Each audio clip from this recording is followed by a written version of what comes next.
Surah 47. Muhammad, in the name of Allah, the most merciful, the most compassionate. Allah has caused the works of those who disbelieve and hinder people from the way of Allah to go to waste.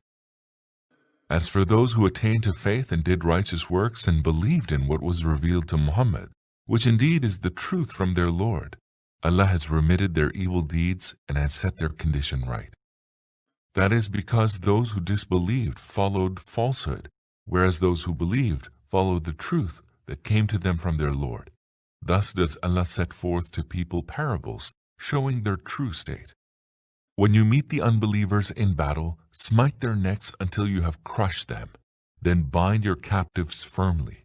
Thereafter, you are entitled to set them free, either by an act of grace or against ransom, until the war ends. That is for you to do.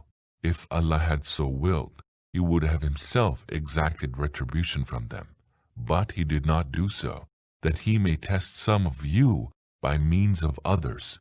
As for those who are slain in the way of Allah, He shall never let their works go to waste. He will guide them and set their condition right, and will admit them to paradise with which He has acquainted them. Believers, if you aid Allah, He will come to your aid and will plant your feet firmly. As to those who disbelieve, perdition lies in store for them, and Allah has reduced their works to naught. That was because they were averse to what Allah had revealed, so He let their works go to waste. Have they not journeyed through the land to see the end of those who went before them? Allah utterly destroyed them. These unbelievers are doomed to the same end. That is because Allah is the protector of the believers, whereas the unbelievers have none to protect them. Allah shall admit those who believe and do righteous works to the gardens beneath which rivers flow. As for the unbelievers, they enjoy the pleasures of this transient life and eat as cattle eat. The fire shall be their resort. O Prophet, how many are the cities that had greater power than your city that drove you out? We destroyed them, and there was none to protect them. Then can he who is on a clear guidance from his Lord be like him whose evil deeds have been embellished to him, and who pursued their lusts? Here is the parable of paradise, which the God-fearing have been promised. In it shall be rivers of incorruptible water, rivers of milk unchanging in taste, and rivers of wine, a delight to those that drink, and rivers of pure honey. In it they will have every kind of fruit as well as forgiveness from their Lord.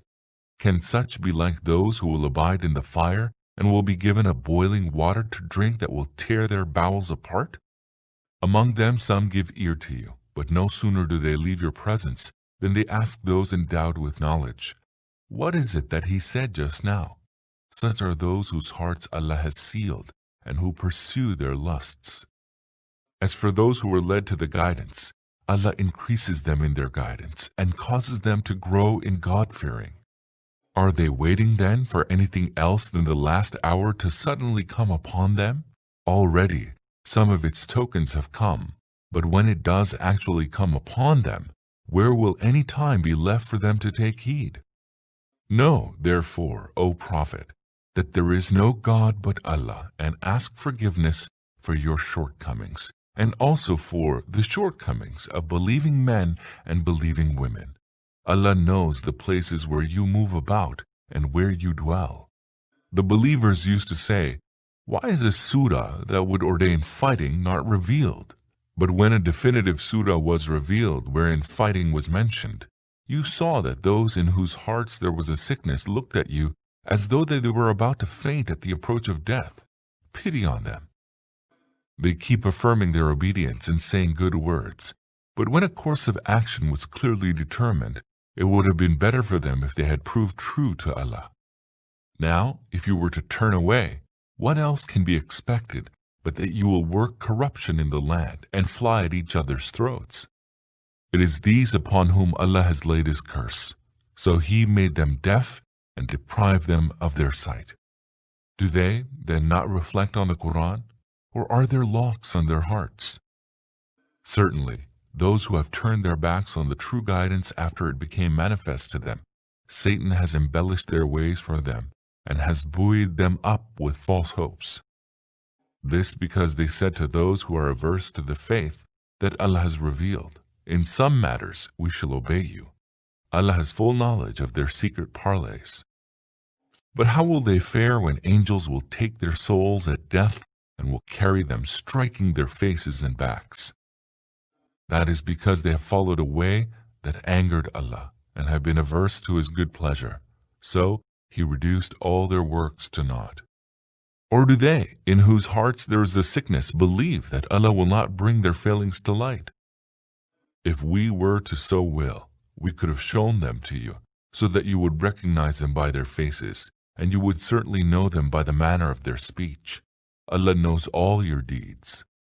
We shall certainly test you until we know those of you who truly strive and remain steadfast, and will ascertain about you. Those who disbelieved and barred others from Allah's way and opposed the Messenger after the true guidance had become manifest to them, they shall not be able to cause Allah the least harm. Rather, Allah will reduce all their works to naught. Believers, obey Allah and obey the Messenger, and do not cause your works to be nullified. Verily, Allah shall not forgive those who disbelieved and barred others from Allah's way and clung to their unbelief until their death. So be not faint-hearted and do not cry for peace. You shall prevail. Allah is with you and will not bring your works to naught. The life of this world is but sport and amusement. If you believe and are God-fearing, He will grant you your reward and will not ask you for your possessions. If He were to ask you for your possessions and press you in that regard, you would have grown niggardly, and Allah would have brought your failings to light. Behold, you are those who are called upon to spend in Allah's way, but some of you are niggardly.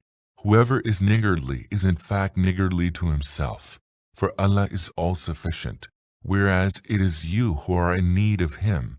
If you turn away, He will replace you by a people other than you, and they will not be like you.